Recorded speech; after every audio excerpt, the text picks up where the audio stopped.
Það Samsung Mobile á Íslandi sem færir þér spursmál. Veldu frelsi með Samsung.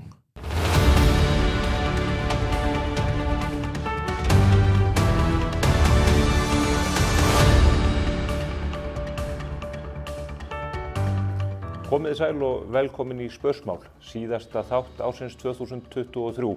Árið 2024 handan við hornið. Við erum auðvitað rétt farin af stað með Spursmál, en við hlökkum til að fylgja ykkur inn í nýja árið og taka fyrir helstu mál á hverjum tíma. Við ætlum í dag að skyggnast yfir liðið ár, en líka að skyggnast inn í framtíðina. Það hefur virkað vel í þættinum fram til þessa. Og svo munum við í seinni hluta þáttarins að ræða orkumálin, sem er án efa stærsta frétt dagsins í dag. Þau ætla að koma til okkar hér í settið. Fyrst Jón Gnarr, fyrrum borgarstjóri og grínisti, og Sigurjón Kjartansson, kollegi hans og kvikmyndagerðarmaður. Þeir ætla að fara yfir fréttir ársins og komandi ár, og svo í seinni hluta þáttarins koma þær Sigríður Mogensen frá Samtökum Iðnaðarins og Björg Eva Erlendsdóttir sem er framkvæmdastjóri Landverndar. Þær ætla að ræða orkumálin í víðu samhengi.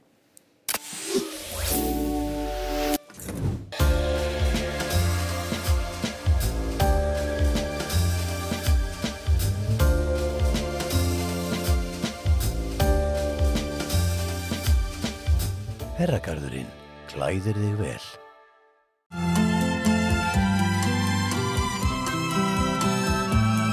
Nóa Comfort. Gott að gefa, himneskt að þiggja. Lífið snýst auðvitað fólkið sem er í því. Bara fyrst og fremst að vera til, anda og bara gefa af sér til samfélagsins. Ísland er paradís á ótrúlega marga mælikvarða þótt að megi auðvitað bæta fullt. Við berum öll ábyrgð á því að enginn líði skort. Það sem við höfum milli handana hefur auðvitað áhrif á það hvernig við drögum fram lífið. Og stærsta kjarabótin fyrir mitt heimili núna væri vaxtalækkun. Lækkunum bara 1% stig. Það væri strax hellingur. Við erum öll í sama liði. Við erum samtaka aukna hagsæld. Velkomin aftur á Spursmálavettvanginn. Ég fengið hér í setti til mín, ég leyfi mér að segja tvíhöfða þurs. Þeir ætla að spá fyrir nýja árið framundan og kannski að fara aðeins yfir liðna árið sem að senn kveður okkur. Þetta eru hvorki meira né minna en Jón Gnarr og Sigurjón Kjartansson, félagarnir tveir. Velkomin í settið. Já, takk fyrir. Annar ykkar yfir heiðina og hinn upp Ártúnsbrekkuna. Já. Ég veit ekki hvor var lengur. Jó, var það ekki Sigurjón er á leiðinni Kjartansson? Já. Þú varst þetta komin á undan mér, en ég veit ekki hvort þú lagðir af stað fyrst, sko. Nei, líklega ekki. Sko. Nei. Ég keiri vel rösklega, ég hef knappan tíma og keiri rösklega. Já. Þetta voru mjög mikilvægar upplýsingar í upphafi þáttarins, en nú skulum við snúa okkur að minna merkilegum málum. Já. Við ætlum að líta í anda liðna tíð, byrja á árinu 2023. Þegar þið horfið að skygni svona yfir öxlina á hver öðrum, hvað stendur eiginlega upp úr svona í þjóðarsögunni? Já, þetta er náttúrulega búin að vera, krepputímar, sko. Já. Og svona kreppan kreppir að svona hægt og rólega þannig að Er þetta búin að vera alveg 2 ára kreppa, sko, eða Já, þú byrjaði að kreppa að þarna í vorið 22, sko, og Þegar COVID fór að fjara út og þá kom kreppa í staðinn og núna einhvern veginn, mér fundist bara undanfarið ár, sko, vera þannig að þú stígur ekki inn í verslun á þess að það kosti á einhvern nátt 12.000 kall. Það er allt, sko, þú kaupir tyggjópakka á 12.000. Já, einhvern veginn. Mér finnst allt kosta 12.000, sko, nema það sem er verulega dýrt, það kostar 57.000. Já, einmitt. Já, þú veist, stór bónusferð, sko, kostar eitthvað í kringu 57. Var það verðlagið á Selfossi? Upplifirðu sama verðlagið í? Já, ég upplifi þetta líka í Reykjavík, sko. Já, ég upplifi þetta sama. Og það er margt, sko, líka einhvern veginn sem ég er hættur að bara leggja í að kaupa, sko. Já. Að það er orðið svo dýrt, eins og lambakjöt. Nei, allt inn er orðið bara svakalega. Þú veist bara eitthvað, 8.000 kall kíl eða eitthvað, ég man ekki hvað þetta er. Þetta er bara eitthvað svona, það sleppur bara. Þannig að þetta það sem situr eftir árið 2023 er kreppa. Er þetta alvöru kreppa? Sko, ég veit það ekki, ég þekki ekki kreppur, sko. Sigurjón segir þetta sjálfur kreppa. Já, er það? Nei, sko, jú, ég myndi segja að þetta sé alveg kreppa, ég meina, er ekki verið að tala að þetta sé svipuð verðbólga núna og var 2010, já, þú veist, sem var fljótlega eftir hrun, sko. Já. Og það voru ekkit voðalega næs tímar. En það var nú atvinnuleysi. Hér blúsandi gangur í öllu. Já, það breytir nú miklu ekki þegar atvinnustíðið er gott. Blúsandi gangur í öllu, ég meina þú reynda að selja fasteign, það er ekki blúsandi gangur í því. Nei. Það hérna... Hefurðu verið að lenda í vandræði með það? Já, nei, hérna... Nei, en ég heyri það. Ég bara... Já, það heyri það. Það er sagt mér að... Hul á fasteignamarkaði. Já. Sem er nú alltaf þetta, sko, þetta klassíska. En ég minna, verandi eldri en tvævetur, eins og ég er, og við hérna báðir, að þá myndi ég segja að, sko, við þekkjum þessa kúrfu, sem þú veist, að kreppir að hérna í nokkur ár, síðan kemur eitthvað svakalegt góðari og þú veist, og húsnæðið er farið að hérna hækka um 20-30% á ári og eitthvað svona fáránlegt.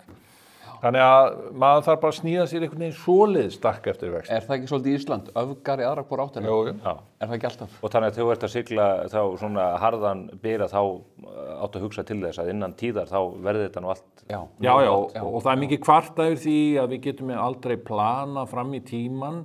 Jú, við getum það. Við bara gerum ráð fyrir þessu. Já. Og þá er mér spurt bara ef við skiknum síðan aðeins fram á veginn. Erum við búin að vera nógu lengi í kreppu til þess að fara að spinna okkur frá botninum eða er þetta að fara að verða erfitt ár framundan? Ég held að þetta verði ekkert sérstakt ár framundan. Ég held að við séum ekki að, við erum kannski að þetta er eitthvað örlítið að fara að skána.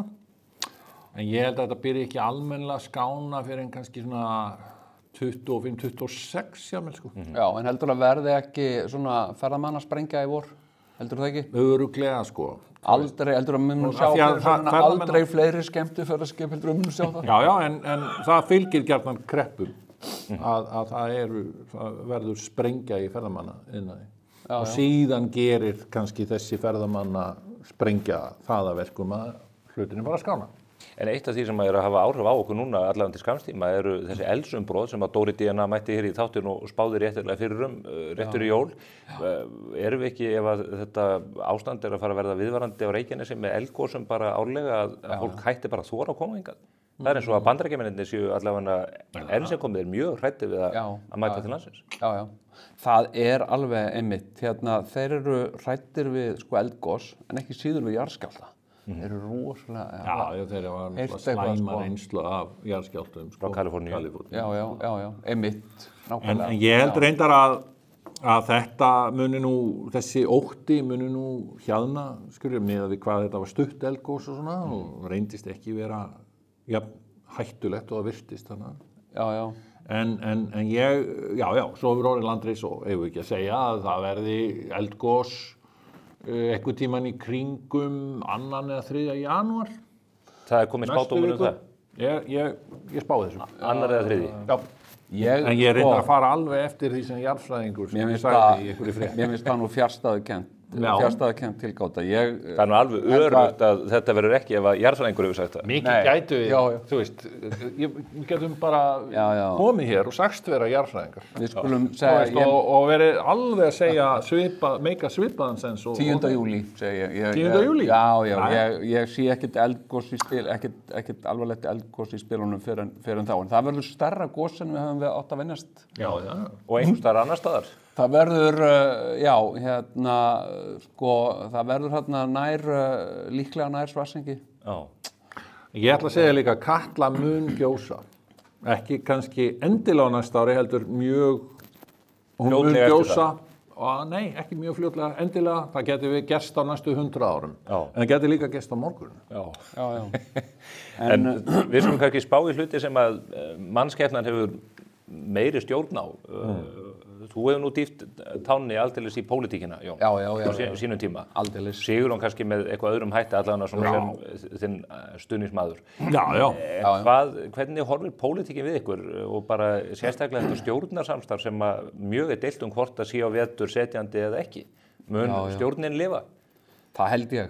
Ég held að sko stjórn sem að er búin að sigla þann stórsjó sem þessi ríkisstjórn búin að sigla geti lifa hvað sem er af. Já, ég sé ekki að það sé að fara að koma einhverjir miklu brestir. Já, þetta ekki bara svona eins og eitthvað ofbeldissamband sem að, þú veist, þykir þægilegra að halda áfram einhverju hluta vegna? Já, ég veit ekki einu sinni hvort ég myndi kalla það hvort ég er sammála því að það sé ofbeldissamband sko. Nei. Ég meina, þetta er svona hagkvæmnis samband sko. Og hérna sko, mér finnst líka bara svo ljóst, þú veist, hvað pólitík og svona pólitískt agenda er ofboðslega prinsiplaust að þú getur í rauninni bara sagt eitt í dag og annað á morgun og komist upp með það og það er engin svona raunverulega að fara að erfa það til lengri tíma sko. Þannig að Finnst þér það birtast í þessu stjórnarsamstarfi og hvernig menn haga þessum málum? Já, mér finnst það. Og sko, og svona afstaða til svona pólitískra álitamála sko. Sem að já, bara veist, eins og kannski svona stóri málaflokkar eins og loftslagsmál til dæmis sko. Að þótt þú skilur sért alveg bara virkilega hnugginn og áhyggjufullur sko, yfir loftslagsmálunum, það þýðir það ekkert endilega að fara að gera eitthvað. Kannski ertu bara svo rosalega hnugginn að þú bara drífur þig í það. Ná, bara hefur ekki orku í það. Sko. En nú er verið að tala orkumálum. Við ætlum að ræða hérna orkumálum í seinni hluta þáttarins. Já. Og nú virðist menn vera að tromma upp virkjana framkvæmdir. Þannig að það verið ráðist hér í miklar framkvæmdir. En ég meina, er það ekki það sem hefur alltaf komið hljóðum efnahagslífsins í gang? Eitthvað ný virkjun? Jú, já, sko, það var reynt aldrei mikið, þú veist. Þegar á að reyna að handstýra góðæri, sem að gerðist síðast að mig minnir þarna kringu 2003 þegar Kárahnjúkavirkjun var sett af stað 2002 og þá endar það gjarnan með einhverjum hryllilegu það endaði með hruni sko. Og hérna en síðan gerast, ég meina, hagfræðingar eru líka eins og jarðfræðingar en samt, þú veist, þeir geta alltaf sagt þetta svona sirka. Þarna síðan eftir hrun þá hafa hlutinni gerst meira svona lífrænt. Já, náttúrulega. Og ég segi, mér finnst það að komin tími á kjarnorkuver á Íslandi. Við erum að hætta þessu virkjanarugli sko, og velja eitthvað sem hefur minni svona umhverfislega áhrif. Þarna kom fyrirsögnin. Já, sennilega. Tvíhöfði vill kjarnorkuver. Ég vil kjarnorkuver fyrir Vestfirði, til að byrja með. Fyrir Vestfirði? Já. Hvar á Vestfjörðum? Arnarfirðinum kannski? Hvað sér þau? Arnarfirðinum? Já, eða bara einhvers staðar, nóg pláss að það fyrir vestan. Og sko, hægt að byrja með svona mikrokjarnorkuver, atvinnuskapandi og náttúrulega endalaus, þetta kjarnorkuver er bara umhverfisvænasta orka sem við höfum kost á í dag og kjarnorkuver í dag eru ekki það sem þau voru fyrir 30 árum, en auðvitað eru þau alltaf að verða betri, skilur. Þau myndu leysa okkur úr allri umræðinu rammaáætlun og svona átök varðandi náttúruvernd og annað í þeim. Og ég meina, og þessi rafmagnsskortur sem er óumflýjanlegur í framtíðinni, kjarnorkuver myndu bjarga okkur þar. Er það? Og já. Nei, menn ég er með... Af hverju segir hann sé óumflýjanlegur í framtíðinni? Eru þið ekki með nóg af vatni, vatnsorku og svona? Ekki, nei, við erum ekki með nóg af því. Það er nú eitthvað við sem verið á Selfoss eða ekki bara með heitt og kalt vatn.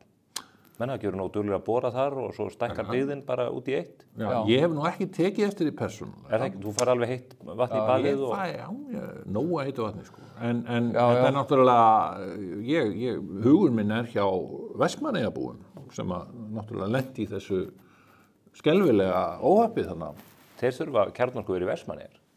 Það er það ekki snöð? Nei, það er svona eldvirkni þar, sko. Við viljum ekki kjarnorkuver. Það er eitthvað sem við getum lært af reynslu annarra þjóða. Japanir og... Já, það er alveg rétt, ég meina, þú veist, náttúrulega... Það er engin eldgós á Vestfjörðum. Nei. Það er ekki, það er algjörlega safe, eldgósa safe. Sem og reynda Selfoss. Já. Það er engin eldvirkni á Selfossi. Nei. En þarna í kring? Það eru jarðskjálftar. Jarðskjálftar, já. Mér er sagt af fróðum mönnum að öruggasti staður í Íslandi séu dalirnir. Þar getur bara hvorki lent í snjóflóðum eða jarðskjálftum eða eldvirkni. Einmitt. Í skólanum? Já. Kannski að fá Búðardal, kjarnorkuver í Búðardal, það finnst mér æðislegt. Nei, alveg það. Nei, og ég skil ekki bara, þú veist, af hverju erum við ekki, þú veist, við það átt að vera vindorka. Sem sagt, það átt að reisa vindmyllur og allt í einu komin bara mikil andstaða við vindmyllur. Það er skemmi umhverfi og drepi fugla, stúti fuglum og sé ekki eins umhverfisvænt og var rætt. En kjarnorkuver. Já, en akkur ertu á móti, ertu á móti vindmyllum eða með vindmyllum? Ég er fyrst og fremst fylgjandi kjarnorkuverum og ég veit það, ef við ætlum að leysa orkuvanda heimsins, þá er eina leiðin, það er að halda áfram að fjárfesta í kjarnorku og þróana. Já, nei, það er bara staðreynd. Við munum aldrei... Hann fann alveg upp á þessu bara einhver tíma milli jól og nýjár, sko. Ég hef aldrei heyrt svona harða afstöðu. Nei, við getum aldrei fullnægt orkuþörf heimsins með virkjunum og vindmyllum. Við þurfum að byggja kjarnorku. Ertu á leiðin í framboð? Shit! Já. Það eru kosningar á nýja ári. Já. Á nýjársdag flytur Kjarnorkuflokkurinn. Forseti Íslands flytur ávarp á nýjársdag og það eru forsetakosningar á nýja ári. Já. Hvað eru spáðið með Guðna? Hann er búinn að sitja þá í 8 ár í vor. Já. Hann er nú svona oft líkt við Kristján Eldjárn sem satt í 12 ár, frekar heldur en Ólafur Ragnar sem satt í 20 ár. Haldið að hann taki eitt kjörtímabil enn eða er von á framboðsyfirlýsingu frá þér svona 5.-7. janúar? Kjarnorkuforsetinn? Nei, hvað forðum mér frá því? Nei, en sko, en þetta er bara sannleikur, sko. Ég meina, sko... En varandi Guðna, ég vil langar að segja, ég segi að hann sé 16 ára maður. 16 ára? Hann sé hálfnaður í sprettinu? Hann sé hálfnaður í sprettinu. Haldið að nenni þessu? Fyrst hann er búinn að nenni sig 8 ár, okkur ekki 8 ár í viðbót.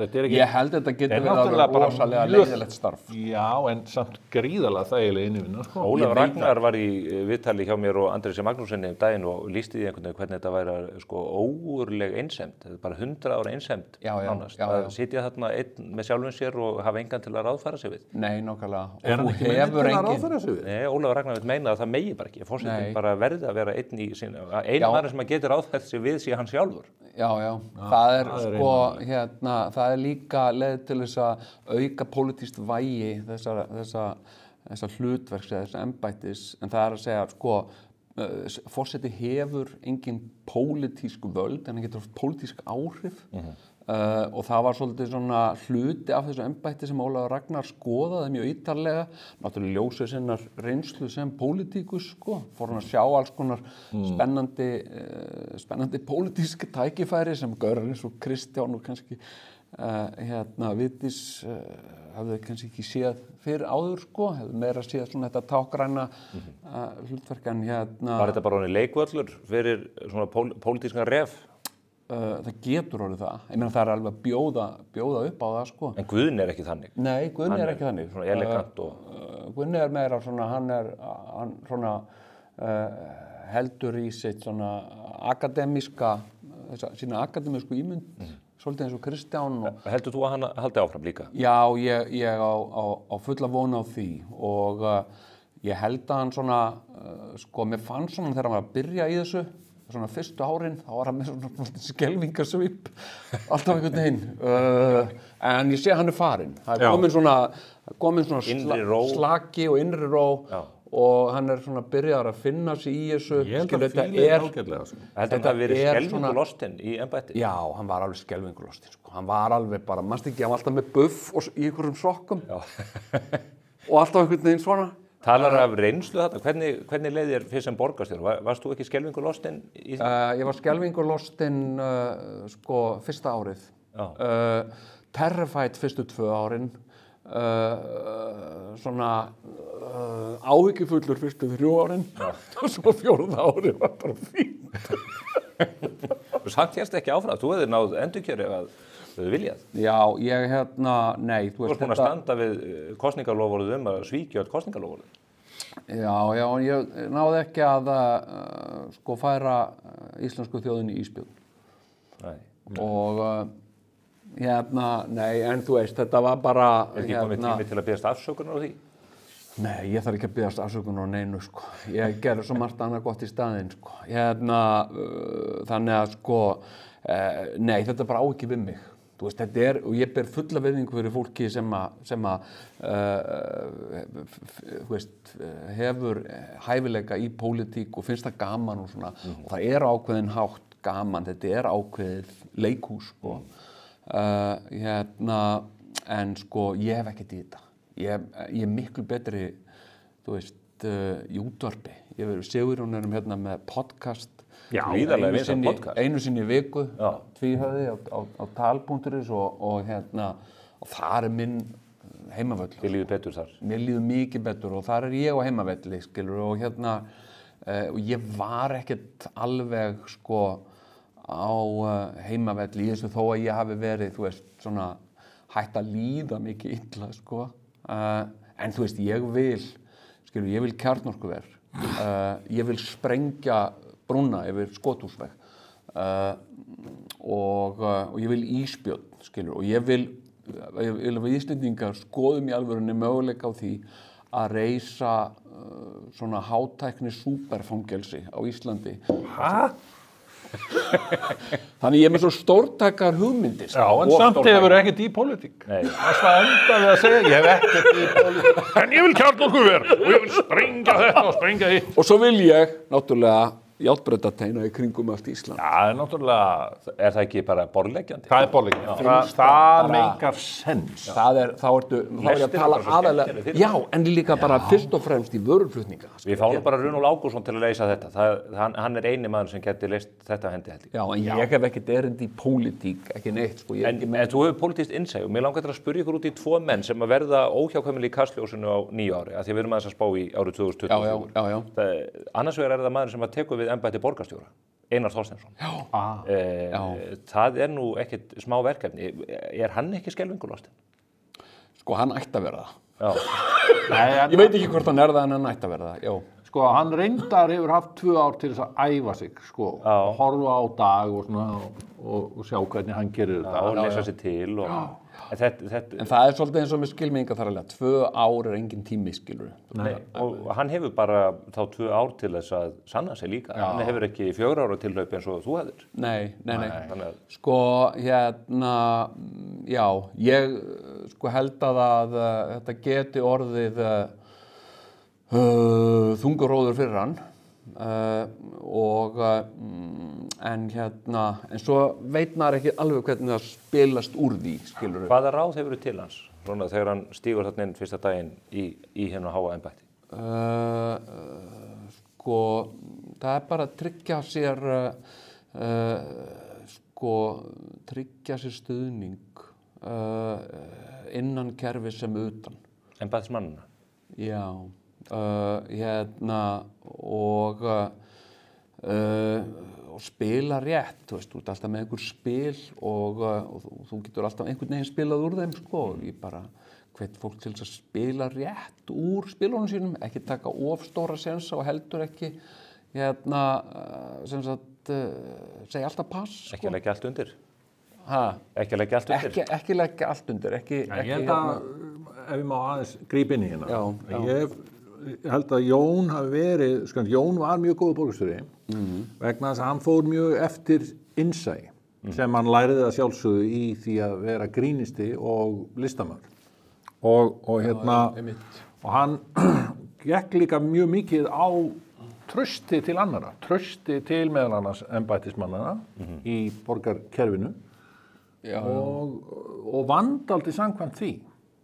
Og það gerði hann að góðum borgarstjóra. Nei, og líka bara sko... Og vann ekki út frá ótta eins og svo margir sem getur... Já, þó var hann skelfingu og lostin. Já, en ég menna, þú veist, þetta er stórtætt vegna þess að sko, það sem ég var að taka svolítið á við, var svona ákveðin menningar-bylting, það er að segja í afstöðu til stjórnunar á sveitafélagi eins og Reykjavík. Sem að mér finnst bara hafa verið nauðsynleg til þess að færa Reykjavík aðeins upp, gera aðeins faglegra. Þetta er óhemju leiðinleg umræða, við skulum hætta þessu. Ég ætla að fá að spyrja þig, Sigurjón, út í hinmannin sem að verður í Kastljósinu, Bjarni Benediktsson, sem að gerði mikinn usla með skipun tveggja sendiherra nýverið, hann er komin í utanríkisráðuneytið, margir halda því fram að hann sé á leiðinni úr pólitík. Hvað heldur að gerist í pólitísku lífi formanns Sjálfstæðisflokksins á nýja ári? Munum við fá nýjan formann í lokin? Ég held ekki. Ég held að Bjarni Ben er nefnilega svona örugglega klókasti refskákar stjórnmálamaður sem við höfum séð bara mjög lengi. Hann ber ekkert mikið á því, sko. Hann hefur fínan front og svona hugulegur. Ég er bara strákurinn stundum, skilur. Bjarni er okkar besti pólitíkus, held ég. Í dag. Já, það má örugglega segja sem besti. Í þessu geimi sem er pólitík. Já, hann kann að spila geimið alveg svakalega vel og hann kann líka alveg að koma á óvart, sko. Betur en Katrín? Katrín? Katrín. Betur en Katrín. Nei, já. Ég held það. Já. Hann einhvern veginn kemur alltaf einhver staðar standandi á löppunum niður. Þannig að hann er ekki allt lítur mjög illa út fyrir hann. Katrín er náttúrulega í grunninn dúks. Já. Hún er bara rosalega góð í að gera það sem hún veit hún á að vera að gera. Ekki mikið að fara út fyrir það. Bjarni, hún kemur ekki mikið óvart. En sko Bjarni hefur gert það. Hann hefur komið bara gjörsamlega óvart, sko. Með bankasölum og sendiherraskipunum og hinn og þessu. Já. Kemst í gegnum allt. Nei, ég meina bara, skilur sem maður, skilur að svara fyrir það sem hann hefur gert og svona. Þá hefur hann komið mjög á óvart. Ég veit ekki af hverju Bjarni ætti að hætta í pólitík. Nei. Ég veit ekki af hverju, vegna þess að Þetta er nú bara náttúrulegt. Er hann í sínu náttúrulega umhverfi þetta? Mér finnst hann vera algjörlega í sínu náttúrulega umhverfi. Hann er dæmi mannesku sem er góð í þessu, sko. Og hvað svo má segja hvort maður sé sammála því sem hann er að gera? Það er svo annað mál.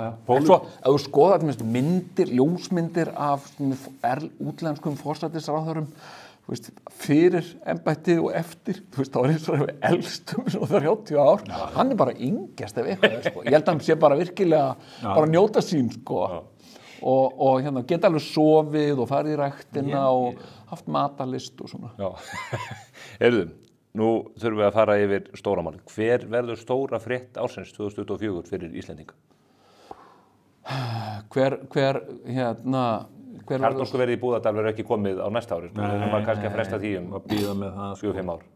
Stóra fréttin fyrir Íslendinga? Já, svona Ísland og Íslendinga. Ég veit það ekki. Ég er með eitt sem að ég bara svona kviðdóm. Það er bara eða höns sko. Ég hef þá tilfinningu að bandaríska varnarliðið muni koma aftur. Með hvað? Það var fullum þunga inn á Keflavík. Já, og sko... Gæti það gerst á næsta ári? Já, það kæmi mér ekki á óvart, sko. Það myndum sjá bara í rauninni varnarliðið sem var þarna á minnisseðinni muni koma svolítið aftur þangað og jafnvel verði sem sagt ráðist í einhverjar svona hafnarframkvæmdir og vegum í samstarfi við bandarísk yfirvöld og bandaríska herinn. Hvaðan ég hef þetta veit ég ekki, skil. Ég var eitthvað svona... Við munum herma þetta upp á því. En Sigurjón, hver Já, ég sé fram á náttúrulega að verða stórkostleg tíðindi strax í ársbyrjun í íslenskri kvikmyndagerð þegar kvikmyndin mín Fullt hús verður frumsýnd núna í janúar. 24. 27. 7. janúar? Já, í almenna sýningar. Það verða stór tíðindi. Það verða tíðindi. Mun breyta lífi margra? Ég bara veit það. Já. Það verða mörg sem segja, þú veist, þetta var myndin sem breytti lífi mínu. Já. Hún fjallar dáinn mann. Já, það mann sem, við skulum nú kannski, þegar við séð trailerinn, það ekki allt sem sýnist. Hann ekki dáinn? Við skulum bara... Nákvæmlega, þetta svona... Menn deyja, skilurðu? Það mun maður deyja í þessari mynd. Þetta smá svona crying game, maður má ekki alveg segja, sko. Nei, ok, við höldum... Hann að leika í þessari mynd, mitt. Ég leik þarna stór hlutur. Já. Og þið gera það alveg rosalega vel. Ég hef heyrt af því. Það málmanna. Já, það málmanna. Og leikstjórinn hefur sagt af mig að hann sagði, þú ert alveg frábær. Ég sagði, já, sömuleiðis, þú ert líka alveg frábær. Og hérna. Þannig að þetta verður kvikmyndaár og þetta verður hernaðarár fyrir Íslendinga. Og kjarnorkuár. Já. Allavega fyrst lögða því. Hver veit að maður komið kjarnorkuforseta áður en sumarið liðið á bestu. Nei, ég bara hvet fólk til þess að horfa bara á eitthvað stutt YouTube myndband kosti kjarnorku, sko, og það mun samfærast af því, skilur bara kynna sér. Fólk mun nýta núna helgina fram að áramótum til þess. Ég ætla hins vegar að óska ykkur gleðilegs nýs árs. Já, bara og þakka ykkur fyrir komuna hingað og veit okkur innsýn inn í það hvernig árið mun leggjast fyrir okkur Íslendinga. Já. Takk. Við verðum hér eftir örskamastund með 2 góða gesti. Það er Björgu Evu Erlendsdóttur og Sigríður Mogensen. Það ætla að ræða við mig orkumál.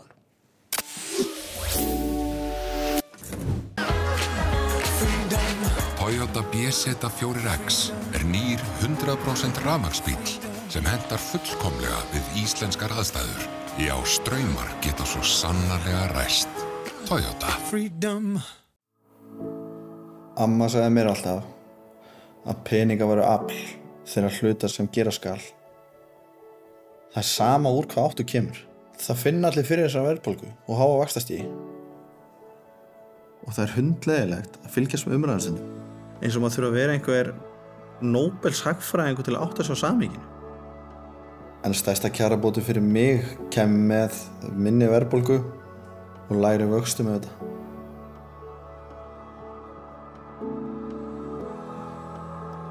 Við erum öll í sama liði. Við erum samtaka aukna hagsæld.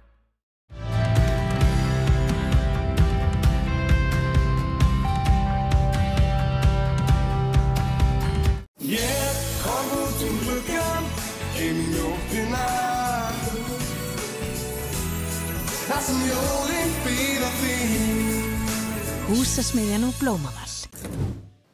Við ætlum að halda leikum áfram hér í spursmálum eftir þetta hressandi spjall við þá Jón Gnarr og Sigurjón Kjartansson. Þeir eru búin að leggja okkur línurnar fyrir nýjárið. En það eru fleiri stór mál sem eru og verða á dagskrá á nýjárinu alveg ábyggilega. Orkumálin eru eitt þeirra. Sjáum það á forsíðu Morgunblaðsins núna dag eftir dag að menn ræðum orkuskort og það er deilt það hverjir séu að kaupa orkuna og á hvaða verði og hverjir hafa aðgang að henni. Ég fengi hingað í setti til mín 2 öflugar konur sem hafa miklar skoðanir á þessum málaflokki en koma eðlilega úr ólíkum áttum. Það eru þær Björg Eva Erlendsdóttir sem framkvæmdastjóri Landverndar og Sigríður Mogensen sem sviðsstjóri hjá samtökum iðnaðarins. Komið sælar. Sæl. Ég kannski vil byrja á þér Björg. Þessi umræða sem á sér stað núna og tengist inn á eiginlega öll svið orkumálana, hvort sem að það er rammaáætlun og Hvammsvirkjun mögulegar framkvæmdir þar, orkuskiptin og annað. Þessi mál í mikilli deiglu þessa dagana. Hvernig horfa þau við Landvernd akkurat á þessum tímapunkti? Á þessum tímapunkti þá horfir það þannig við Landvernd að eftir langa mæðu þá er ýmislegt að fara að skýrast í þessum málum. Vegna þess að þetta hefur verið svona að mínu viti svolítið einhliða upphrópanir orkuskort í mjög langan tíma og það hefur bara alls ekki verið útskýrt nógu vel. Þá í hverju orkuskorturinn felst, af hverju hann, hverjum viljum við selja orku, viljum við bara selja öllum sem vilja kaupa orku, þá er klárlega orkuskortur og þá verður örugglega alltaf orkuskortur. En viljum við forgangsraða, þá þurfum við að tala hvernig og það hefur eiginlega bara ekkert verið talað það, nema þó það að það hefur verið sagt að gagnaver séu ekki í forgangi þegar að virkjað en enga síður eru það þau sem stækka mest. Þannig að það ákveðin mótsögn í því sem að mér finnst gott að sé farið að ræða og það hefur ekki verið sagt til dæmis hvað fer mikil orka í Bitcoin og rafmyntir. Það eru bara ekki upplýsingar sem liggja fyrir. En hvað þá skoðun Landverndar svo að það sé ekki orkuskortur í landinu? Skoðun Landverndar svo að það þurfi að skýra þetta betur og að þessi umræða sem núna loksins að taka á sig einhverja vitræna mynd muni leiða í ljós hver staðan Þannig að það sé ekki víst hvort það sé orkuskortur? Við getum talað orkuskort þegar við erum búin að tala flutningskerfið. Það komum fram mjög merkilega fréttir í gær það að 1/3 hluti af orkunni sem Fjarðaál kaupir fer bara til spillis. Það ekkert smáræði. Sigríður, þið hafið líka skoðanir á orkuskortinum. Já. Ekki skýr mynd í því? Það orkuskortur sem birtist í því að það eru skerðingar í gangi og núna 3. veturinn í röð. Algjörlega og ég held að já, það bara alveg klárlega komin upp svo staða núna að raforkukerfið okkar full lestað og ég tek undir það sem hún segir varðandi flutningskerfið, það þarf auðvitað líka að styrkja það. En ef það einhver tímann hægt að tala skort á einhverju sviði, að þegar að vera að fara að ræða skömmtunarkerfi fyrir raforku á Íslandi, þá hlýtur það að segja okkur að hér komin upp raforkuskortur. Það ekki orkuskortur, við getum alltaf flutt inn meiri olíu og knúið hagvöxt á olíuinnflutningi og við höfum gert það, olía hefur að hluta til knúið áfram hagvöxt á síðustu árum. Það auðvitað staða sem við viljum ekki vera í. Þannig að ég held að sé alveg ljóst að þegar atvinnuuppbyggingaráform allt land í biðstöðu, frestast eða verða ekki að veruleika vegna skorts á raforku, að þá það alveg skýr staða í mínum huga og okkar huga hjá Samtökum iðnaðarins að við vitum að því að við erum að verða verðmætum tækifærum, það eru skerðingar til stórnotenda, það verið að ræða skömmtunarkerfi fyrir raforku á Íslandi. Þannig að ég held að verða ekki mikið skýrara. Landvernd auðvitað ber hluta til ábyrgðar á þessari stöðu. Eftir að hafa haldið að vissu leyti orkuöflun í landinu nýrri í gíslingu í langan tíma. Björg Eva nefnir gagnaverin og það oft talað rafmyntir og annað. Eru þetta svið sem að þarf að skoða og taka ákvarðan hvort að við viljum hafa í landinu eða hvernig horfir það við atvinnulífinu? Það alveg bara mjög eðlilegt að þessi umræða sé tekin. Rafmyntagröftur á útleið og ég minni á það að gagnaverur ekki að grafa eftir rafmyntum. Þau eru að þjónusta með heildstæða þjónustu fyrir viðskiptavini sem mögulega að gera það. Og gagnaversinnar að hluta til byggðist upp á slíkum viðskiptavinum. Rafmyntagröftur að fasast út á Íslandi. Þannig að þetta ekki framtíðarvandi ef þetta vandi í augum einhverja. Það hefur aldrei verið virkjað að búin til nýra raforka fyrir gagnaversinaðinn. Þannig að gagnaverin ber ekki ábyrgð á eða sala á raforku til gagnavera ekki orsakavaldurinn hér. Orsakavaldurinn nánast stöðnun eða algjör kyrrstaða í uppbyggingu í raforkukerfinu, bæði í orkuöfluninni og flutningskerfinu á síðastliðnum 15 árum. Þú segir að Landvernd beri ábyrgð á þessu. Björg, hvernig hljómar það? Ég þakka nú bara heiðrun, liggur mér við að segja, því að Landvernd nú ekki sterkur þrýstihópur svona miðað við alla hina. Ég held við séum nú ekki nema 3 eða 4 sem erum að vinna í þessu bara á landinu öllu. En hafið þið staðið í vegi fyrir orkuöflun sem að menn kvenkar sér undan að hafa ekki orðið veruleika? Mér heyrist það hér en þannig nú samt staðan að Landvernd stendur ekki í vegi fyrir neinu sem til framfara horfir. En Landvernd aftur á móti reynir að sjá í gegnum þokuna í þessum málum og til dæmis það svolítið þokulagt sem sagt hérna kyrrstöðuna miklu og neyðarástandi. Það finnst mér ekki vera orð sem á við.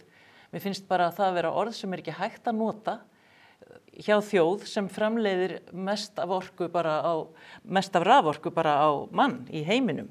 Þá getur ekki notað þetta orð þegar að einungis 5% orkunar fara til heimila sem að nú átt að vera. En ég ætla bara aðeins þessa kyrrstöðu sem og allt þetta sem hefur verið staðið í vegi fyrir. Kyrrstaðan ekki meira en svo að 15-20% viðbót hefur verið komið inn á þessu kyrrstöðu tímabili sem talað þá komið inn 3 stórvirkjanir og það eru Búrfell 2 og Þeistareykir og svo kom Hellisheiðarvirkjun skömmu áður en það og Búðarhálsvirkjun. Þetta eru bara stórar og miklar virkjanir og það eru ennþá stækkunarmöguleikar í spilinu. Það til dæmis eitt sem að Landvernd hefur ekki sett sig upp á móti. Það eru stækkanir orkuvera sem eru fyrir, magnaukning, aflaukning. Þar eru þó nokkri möguleikar ennþá. Engin leggst gegn því. En svo ég fá aðeins að skjóta inn í með það varðandi orkuskortin. Við erum að sjá stórfyrirtæki eins og á Austfjörðum brenna jafnvel milljónum lítra af olíu til þess að halda uppi atvinnustarfsemi. Það væntanlega gefur til kynna að það sé ekki nægt rafmagn í landinu. Ég ekki viss að það sé endilega málið og nú segir Landsvirkjun sjálf að það hefði ekki komið til skerðinga hjá stórnotendum ef að það hefði verið búið að byggja upp byggðalínuna þannig að hún virkaði og þessi orka færi ekki til spillis. Og svo stórmerkilegt að lesa orðaskipti á milli forstjóra Landsvirkjunar og forstjóra HS Orku sem eru nú bara engan veginn sammála Það er annað mál sem við þurfum að fara yfir dálítið tæknilegra en að því að þú nefnir með flutningskerfin. Landvernd hefur líka tekið harða slagi gegn uppbyggingu á flutningsnetinu í kringum landið. Er það ekki rétt söguskýring? Nú ætla ég að fara heim og athuga hvað var gert fyrir mína tíð í þeim efnum en ég held að... En þú þekkir þá sögu, vænti ég? Ég þekki þá sögu að einhverju leyti en ég þarf að fletta henni upp áður en að ég fyrir að fara að samþykkja það að Landvernd hafi einhvern veginn stoppað uppbyggingu á flutningskerfinu. En að minnstakosti sér Landvernd það í dag að það mjög slæmt ef að orka fer til spillis í stórum stíl. Þannig að þið eru fylgjandi uppbyggingu þá orku flutningskerfisins hringinn í kringum landið? Ég held að við höfum alltaf verið fylgjandi því að flutningskerfi virki og að orka fari ekki til spillis. Síðan hefur verið rætt hvernig og þessi flutningskerfi eru og hvað fer í jörð og hvað fer ekki í jörð og sumt getur ekki farið í jörð og eins og ég segi þá leggst Landvernd ekki gegn því að virkjuð orka úr kerfinu nýtist. Það eru góða fréttir. Já, Björg nefnir einmitt með þessar virkjanir sem hún telur upp, þar sem að sést berlega að menn hafa verið í framkvæmdu hér á einhverju tægi. Þannig að er það ekki ofsögum sagt að menn hafa sagt að það hafi verið algjör stöðnun á þessu sviði? Kannski hægt að segja að það hafi einhver orka komið inn á kerfið, en miðað við bara breytingarnar sem hafa átt sér stað í íslensku samfélagi og síðastliðnum 15-20 árum með hagvexti, gríðarlegri fólksfjölgun, við erum að sjá bara stöðuga fólksfjölgun þessi misserinn. Orkuöflun hefur ekki haldið í við þróun samfélagsins og það kannski það sem átt við með kyrrstöðunni og við sáum það nú að rammaáætlun fór ekki gegnum þingið í einhver 7 eða 10 ár og svo kyrrstaða var vissuleyti rofin en við erum samt að sjá tafir í öllu leyfisveitingaferli og því ferli sem tekur sem nú þegar mjög langt og það að tefjast enn frekar meðal annars Hvammsvirkjun gott dæmi það. Það kom nú góð tíðindi varðandi Hvammsvirkjun daginn að hún væri nú að fara að komast á kortið sem mjög ákvætt. En ég bara ítreka það að Landvernd hefur staðið í vegi fyrir uppbyggingu og við erum algjörlega sammála með það að auðvitað eigum við að nýta raforkuna eins og best verður á kosið og veikt flutningskerfi ekki að hjálpa okkur í því samhengi. Þar getum við held ég algjörlega sammála. Já, við erum bara verulega sammála en þetta með Hvammsvirkjun mér finnst nú mjög gott að fá tækifæri til þess að grípa inn í það vegna þess að þar talað góðar fréttir. Þetta kannski góðar fréttir fyrir einhverja en þetta ekki alveg svona einfalt að þessi vatnatilskipun sé bara einhver svona ullarhnoðri og töf á leiðinni til þess að við getum virkjað góða virkjun. Hvammsvirkjun ekki góð virkjun, hún har aldrei verið það. Og undirbúningurinn sem hefur verið þannig og farið... Af hverju hún ekki góð virkjun? Hún ekki góð virkjun meðal annars vegna þess að hún getur kostað heilan laxastofn sem alveg mjög sérstakur. Það eru aðrir hagsmunir heldur en þessir orkuhagsmunir. Mér langar líka í leiðin til að benda á eina grein af því við vorum að tala gagnaver og bitcoin. Já. Og þá langar mig til að benda á grein eftir Snæbjörn Guðmundsson sem skrifar Bitcoin-virkjunin og það Hvammsvirkjun því að þótt við séum að fasa út þessar rafmyntir þá samt sem áður það sem fer í rafmyndagröft núna stærra en Hvammsvirkjun. En snýst ekki raforkusalan fyrst og fremst það hvort að við búum til verðmæti úr raforkunni frekar heldur en að við skiptum okkur að því hvað verkefnum gagnaverin sinna, Björg? Sum gagnaverin að sinna BMW-versmiðunum, aðra að sinna einhver öðru. Getum við verið að setja okkur á þann stall að segja við viljum ekki selja raforku til gagnavers ef þeir eru í einhverju tiltekinni þjónustu sem að þó lögleg? Já, ég legg nú bara til að svo umræða fari fram og ég bara... Hún búin að eiga sér stað og þess vegna ég að spyrja þig. Mér sýnist í rauninni að allir vera sammála að það eigi að fasa út þessa rafmynda. Og það í gangi og Landsvirkjun hefur verið mjög skýr með það. Já, að selja ekki orku til gagnavera sem eru með slíka viðskiptavini. Já, svo það þarf eiginlega ekki að spyrja Landvernd það vegna þess að það er bara viðurkennt. En þú vísar samt í grein sem að segir að Hvammsvirkjun sé virkjun fyrir Bitcoin, er það ekki þá? Nei, ég vísa í grein sem segir það að En er það ekki rangt? Ég veit það ekki. Ef þeir eru að fasa út Bitcoinið, þá er það rangt. Ég vil bara fá þessa tölur. Það hefur aldrei verið virkjað fyrir rafmyndagröft á Íslandi og það stendur ekki til. Nei, en samt tekur rafmyndagröftur meiri orku heldur en Hvammsvirkjun mun framleiða. Það finnst mér mjög hæpið og gagnaversiðnaður í heild sinni hefur að nota bilinu 3–5% kaupa. Það er alltaf að tala með eins og orkan sé bara afhent einhverjum fyrirtækjum, hefur að kaupa 3–5% af raforku á Íslandi, heimilin að nota 5%, þetta er eins og að tala að fiskurinn lendi ekki allir inn á borðum íslenskra heimila sem við veiðum. Grundvallaratriði er það að græn orka er forsenda lífsgæða á Íslandi og ef við ætlum að halda áfram að byggja upp öflug lífskjör til framtíðar, að þá verðum við að halda áfram í að þróa raforkukerfið okkar, styrkja það, bæði flutningskerfið, dreifikerfið og afla nýrrar grænnar orku. Þetta er mjög óábyrgur málflutningur, af því ég er kannski ekki að vísa þess að hún er að segja núna frá Landvernd það sé bara að loka fyrirtækjum, taka orkuna frá einstökum fyrirtækjum, færa hann yfir í ykkur önnur verkefni. Yfir 80% af útflutningstekjum Íslensks þjóðarbús er orkuknúin starfsemi og olía er líka orka, ég minni á það og bara rétt að leiðrétta að það er vissulega rétt að Ísland framleiðir á mann mesta græna raforku í heimi en ef við horfum þetta í samhengi við það að olía er líka orka þá er Ísland ekki það land sem framleiðir mesta orku. Hér er ekki mikil orkuframleiðsla á landsvæði út frá stærð landsins og þetta er undirstaða okkar lífsgæða. Björg, hvernig svarar hvað þetta varðar? Ég er bara alveg sammálað því sem hún er að segja og ég veit ekki alveg hvað þú ert að tala eitthvað óábyrgt. Þurfum ekki að afla meiri orku til þess að efla lífsgæði til framtíðar á Íslandi eins og aðrar þjóðir gera? Algjörlega, við erum að því og þessi flutningskerfið, þetta er bara á við stórvirkjun að bara vinna það upp núna. Þannig að mér finnst að það er bara að fara í það sem og þann orkusparnað sem að Landsvirkjun fann út að lægi þannig inni í kerfinu. Ég veit ekki, og ég veit ekki hvort þið viti það, hvort að þessi þriðjungur af fjarðaálsorkunni sem fer til spillis, hvort að það sé inn í þeim tölum. Ég held að það sé, ég þekki ekki þessar tölur Ég myndi vilja vita það því þetta er svo stórt. Mér finnst það ósennilegar að þetta séu af þessari stærðargráðu. Þetta 7–8% sem er talað að sé fá út úr auknum orkusparnaði en það þarf að koma til reglugerðarbreytingar, gríðarlega fjárfestingar og fleira, meðal annars efling og styrking flutningskerfisins og þess vegna ítreka ég bara ef nú kemur fram frá Landvernd að þau ætla ekki að standa í vegi fyrir framkvæmdum þá eru það frábæra fréttir fyrir framkvæmdur við byggðalínu og flutningskerfin almennt. En eitt er að spara orku með núverandi kerfi, það er að segja byggja upp flutningskerfi þannig að við fáum meiri nýting út úr kerfinu. Hvaða virkjanir gæti Landvernd fellt sig við ef við ætlum síðan í framhaldinu að afla meiri grænnar orku til þess að auka hér lífsgæði í landinu? Hefur Landvernd mótað stefnu hvað það varðar, til dæmis út frá niðurstöðum rammaáætlun? Landvernd er alltaf að endurskoða sína afstöðu til alls þess sem fram kemur á hverju sinni og við erum til dæmis eitt af því sem okkur finnst vera í lagi. Það er aflaukning sem að víða er eftir. Og ég man bara aldrei til þess að Landvernd hafi lagst gegn slíku. En ég er að spyrja út í virkjanir, til dæmis út frá nýtingarflokki í rammaáætlun.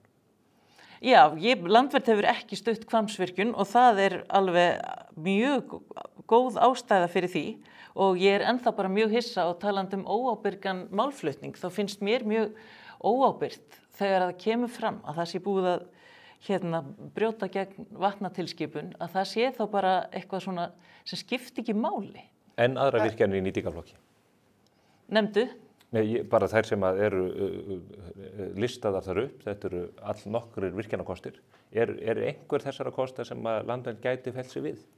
Við erum ekki búin að taka afstöðu til þeirra allra. Við munum senda inn, við erum búin að taka afstöðu til Hvammsvirkjunar og þið vitið hver hún Hvammsvirkjun hefur farið í gegnum þetta rammaáætlunarferli.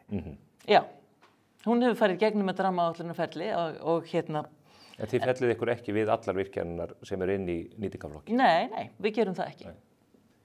En hvaða virkjanarkostir eru það þá?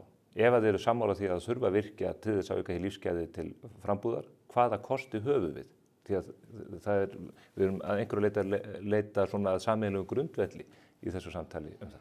Já, og hann erum við búin að finna í sambandi við byggðalínuna dreifikerfið, orkusparnaðinn og það að það sé verið að bara beinlínis fleygja orku núna, bæði út af verðlagningu en líka út af flutningskerfinu og almennri sóun. Við viljum bara byrja þar og svo viljum við fá að vita þessi gagnaver. Við viljum fá að vita hvað er mikið að fara í rafmyntagröftin sem allir hafa sagt að þeir vilji ekki hafa hérna. Það sé verið að fasa þetta út? Já, en hverjar eru tölurnar? Eins og ég sagði áðan, gagnaver hafa verið að kaupa 3–5% af raforku á Íslandi og rafmyntagröftur eru hraðri útleið. Já, en það er ekki nóg. Tölurnar þurfa að liggja fyrir. Miðað við þessa grein sem ég áður vísaði í eftir Snæbjörn og sem enginn hefur mótmælt, að þá eru þessar tölur hærri og gagnaverin eru komin fram úr heimilunum í orkunótkun. Gagnaverin eru ekki að taka orku af heimilunum. Hvaða orku eru þau að taka? Það sem ég er að reyna að segja er að það hefur aldrei verið virkjað fyrir gagnaver sinnað. Rafmyntagröftur eru hraðri útleið. Gagnaver eru lykilstoð í upplýsingatækni væddum heimi. Og við getum líka bara sagt við ætlum ekki að vera með í þessari gervigreindar upplýsingatækni byltingu sem er að eiga sér stað allan heim. Allar Norðurlandaþjóðirnar eru að sækja stíft þennan iðnað. Hann skapar mjög háframleiðni og mjög verðmæt störf og eftirsóknarverð störf og miklar tekjur fyrir Íslands þjóðarbú í fyrra 20 milljarða í beinar útflutningstekjur. Þetta bara snýst atvinnuuppbyggingu og hvort að Ísland ætlar að vera þáttakandi í þeirri byltingu sem er að eiga sér stað í upplýsingatækni á heimsvísu. Kannski út frá þessu, Landvernd á móti gagnaverum? Lítið á þann iðnað sem einhvern veginn meira mengandi eða óheppilegan í svona viðskiptaflóru Íslands? Við höfum ekki lýst almennri andstöðu gegn gagnaverum, en okkur finnst ekki að það hafi komið fram. Hversu mikið, því þú segir að þetta sé á hraðri útleið, hversu hraðri? Við viljum bara fá tölur. Það voru skerðingar til gagnavera nýlega tilkynntar. Ég veit af þessum 3 stóru gagnaverum er 1 algjörlega komið út úr þessum tegundum af viðskiptavinum, þessari tegund af viðskiptavinum. Hin 2 eru á hraðri útleið með þessa viðskiptavini og er að skipta þeim út fyrir viðskiptavinni sem eru þróa gervigreind og fleiri sem kannski er ásættanlegra að einhverja mati. Aðalatriðið hérna er það að gagnaversiðnaður á Íslandi er ekki að nota það mikla orku að það útskýri þennan raforkuskort sem upp er komin. Það eina sem útskýrir þann raforkuskort sem upp er komin á Íslandi er svo kyrrstaða sem hefur verið í uppbyggingu í raforkukerfinu. Hvernig horfir við ykkur, svo ég vísa eftir rammaáætlunina nýsamþykkta og þessar virkjunarkosti sem eru þó í nýtingarflokki þar, sjáum við fram á það að það verði ráðist í framkvæmdir og að menn muni koma því í gegn? Nú eru margir vantrúaðir á það eftir hamaganginn og ég leyfi mér að segja vitleysuna varðandi ferlið í tengslu við Hvammsvirkjun. Miðað við núverandi forsendur, stöðu og leyfisveitingaferlinu öllu á Íslandi, að þá er maður ekkert sérstaklega bjartsýnn á það. Fyrir utan það að ef við tökum allt sem er í nýtingarflokki rammaáætlunar, þá dugar það ekki til þess að fara til dæmis í full orkuskipti á Íslandi, sem er líka markmið stjórnvalda. Þannig að stundum er eins og hægri og vinstri höndin tala ekki alveg saman. Miðað við svona reynsluna af Hvammsvirkjun að þá er maður ekkert sérstaklega bjartsýnn á það. En að hún verði? Nei, að sem sagt þær virkjanir sem eru nú komnir í nýtingarflokk verði að veruleika innan einhvers ásættanlegs tíma. En mér sýnist vera myndar samstaða á Alþingi, þvert á pólitíska ásinn og þvert á stjórnarandstöðu svona þingmenn er að vakna upp við það að staðan er orðin mjög alvarleg þegar að vera að ræða skömmtun og handstýringu á þessu kerfi sem á að vera kerfi á markaðslegum forsendum. Heimilin munu aldrei líða raforkuskort. Þegar við tölum raforkuskort þá erum við að tala að staða raforkumála er að hindra atvinnuuppbyggingu á Íslandi. Það er allir sammála það að vernda heimilin. Nú segir Landsvirkjun sjálf að aukin orkuþörf samfélagsins til ársins 2035 verði 6.500 gígavattstundir og til að bregðast við þessu þá þurfi að auka raforkuframleiðslu eða nýta betur núverandi orkuframboð. Þannig að þetta nú bara haft eftir Landsvirkjun sjálfri, þannig En að það segir ekki mér að það sé einhver hrópandi þörf á stórar nýjar virkjanir strax. Núverandi raforkuframboð allt í notkun. Það að segja að núverandi raforkuframleiðsla nú þegar keypt. Kerfið algjörlega fullnýtt. Það ekki fullnýtt sem hent. En þá þarf að styrkja flutningskerfið og fara í aðrar aðgerðir. Og þar erum við sammála. Það nú ekki kannski rétt að tala að það sé verið að henda því þó að það tapist í flutningskerfið. Ég held að Tómas þarna hjá HS Orku, hann sagði nú bara að það borgaði sig að henda einhverjum mánaðapökkum þarna. Það mjög tæknileg umræða og ég held að það sé mun minna mæli heldur en kannski verið láta. Mér finnst alveg ferlegt að það verið að henda orku. Orkuskipti eru mikilvæg. Það allir sammála það ekki loftslagsverkefni sem við stöndum frammi fyrir. Eitt af því sem ég hef ekki alveg áttað mig á persónulega því ég fylgist með málflutningi Landverndar, það hvort að þessi samtök séu að berjast fyrir því að verja jarðnæði á Íslandi eða hvort að samtökin séu líka að berjast gegn loftslagsvánni. Og það kannski það sem að væri ágætt að skýra fyrir áhorfendum og hlustendum. Hver ykkar afstæði því ef við stöndum frammi fyrir því að jörðin sé að farast vegna hækkandi hitastigs og að það þurfi að taka út orkugjafa borð við olíu og eldsneyti af þeim toga sem hefur áhrif þar og skipta inn á grænni orku. Hvernig getum við eiginlega jafna þetta út ef við viljum ekki virkja meira í grænni orku en teljum nauðsynlegt að ráðast gegn þessari loftslagsvá? Hver er afstaða Landverndar í því? Afstaða Landverndar í því að þetta hangir allt saman og þetta sama baráttan og Landvernd tekur baráttuna í loftslagsmálum ekki síður en hinu og þess vegna þessi umræða forgangsröðun. En þetta græn orka sem að þarf að koma inn fyrir hina mengandi orku. Já. Við höfum græna orku og getum aflað meiri grænar orku fyrir heiminn hér á Íslandi. En þið standið í og þess vegna skulum við ekki sulla þeirri grænu orku bara beint út í sjó. Það er allt og langt gengið að tala með því mótið að hanga á því hálmstráfi. Ég að spurja. Þetta ekki hálmstráf, þetta hellingur af orku. Þetta dropi í hafið í stóra samhengi. Við ætlum að laga það. En mér langar til að vita, eru þið til í að gefa afslátt á kröfum ykkar varðandi verndun íslensks jarðnæðis til þess að berjast gegn þessari loftslagsvá sem að margir halda fram að muni kosta mannkynið lífið? En mig langar til þess að rifja upp úr Hvammsvirkjunarbaráttunni sem gömul og löng og ströng að þegar var verið að tala við þá sem voru að berjast gegn þeirri virkjun og sem búa þarna á bökkum Þjórsár að þá man ég eftir viðtali við Svanborgu Jónsdóttur á Stóranúpi sem að talaði einmitt það að þetta væri fórn sem að jafnvel fólki þarna sem uppalið í þessari náttúru myndi færa ef að það væri raunverulegt neyðarástand og það þyrfti þessa orku í mjög mikilvæg verkefni. Hún sagði það á sínum tíma. En ekki neyðarástand út frá loftslagsvánni? Við erum að flytja inn meira og meira olíu, heimurinn að brenna meira og meira eldsneyti, það eru opnuð 2 kolaorkuver í viku hverri í Kína. Ef að vandinn svona bráður og að það hægt að koma með græna orku inn í kerfið, meðal annars í gegnum íslenska framleiðslu. Já, ég held nú að loftslagsfólk... En þá ekki bráður vandi uppi, miðað við þessi orð konunnar á Þjórsárbökkum? Jú, þá getur verið bráður vandi uppi og þeim mun mikilvægara að það sé forgangsraðað og þú vitir í hvað orkan á að fara.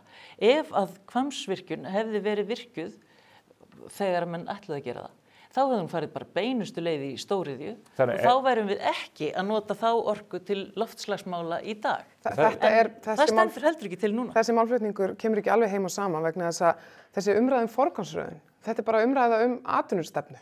Hvers konar atvinnustarf sem við viljum byggja upp á Íslandi.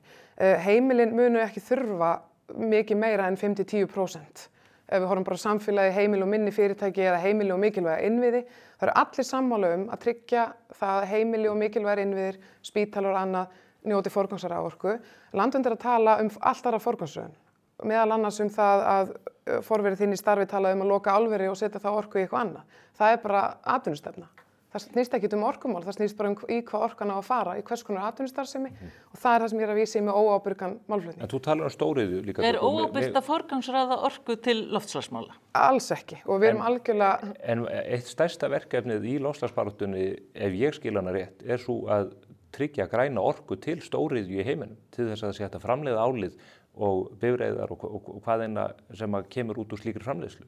Þannig að er það ekki... Þar held ég að Landvernd sé nú ekki endilega sammála þér að við séum að fara að bjarga loftslaginu með því að flytja sem mest af stóriðju til Íslands, þá held ég við verðum aðeins að staldra við. En hvað er stóriðja? Nema við ætlum bara stóriðja? að gera Ísland að einu allsherjar iðnaðarsvæði. En ef þú þyrftir að velja á milli, hvort myndirðu vilja að álver væri rekið áfram af kolorkuveri eða grænni orku eins og þeirri sem við framleiðum hér á Íslandi? Ef þú ert að spyrja mig hvort ég vilji færa álverin í Kína hinga til Íslands, þá held ég að ég myndi segja nei við því. Þannig að loftslagsvandinn er ekki bráðar en svo? Loftslagsvandinn er alveg jafn bráður, hvort sem að ég tek kínversku álverin hingað eða ekki. En það er enginn að tala um að sækja ný álver eða það verði byggð upp ný álver á Íslandi. Það er óábyrgt hins vegar að tala um það eins og það sé hægt að gera það, hendi sér veifað, að loka fyrirtækjum sem er að skapa milljarða inn í íslenskt þjóðarbú til þess að standa undir öflugu samfélagi, velferðarkerfi og svo framvegis. Ertu sammála forveraðinum hvað þetta varðar, að ein lausnin á mögulegum orkuskort á Íslandi væri einfaldlega að loka einu álverinu til þess að færa þá orku til heimilana eða í aðra starfsemi? Sko, eins og þetta blasir við mér, þá þarf ekki að loka neinu núna, en samningar munu einhvern tímann renna út og þá er bara ekki nema eðlilegt að endurskoða þá og sjá hvert orkan er þá seld. En við erum samt að knýja hagvöxtinn áfram á olíu og hverju erum við að fórna með því að flytja inn alla þessu olíu og brenna henni hér á Íslandi. Og ef að Landvernd er nú á því að það er ekki loka neinu, þá þarf að fara í aukna raforkuframleiðslu, bæði til þess að bara viðhalda eðlilegum vexti og viðgangi samfélagsins, fólksfjölgun og svo framvegis, en einnig til þess að bregðast við loftslagsvandanum. Það hefur ekki verið sýnt fram á að það þurfi að fara í stórar nýjar virkjanir til þess að halda áfram útreikningar, það er alveg óumdeilt að til þess að skipta út olíu, það þarf að búa til meiri græna orku. Eitt er orkuskiptin, annað er að knýja áframhaldandi hagvöxt til að tryggja ekki lífsgæði. Nú hafa sérfræðingar meðal annars verkfræðistofur reiknað út áhrifin af því hvað gerist ef við ráðumst ekki í frekar orkuöflun og hvernig það getur komið niður á hagkerfinu til lengri tíma litið. Er það svona veðmál sem að Landvernd er tilbúið að... Sko, það er mjög oft sagt við Landvernd að við séum svona mikið fyrir að stefna okkur inn í einhver svona meinlæta torfkofa lifnað.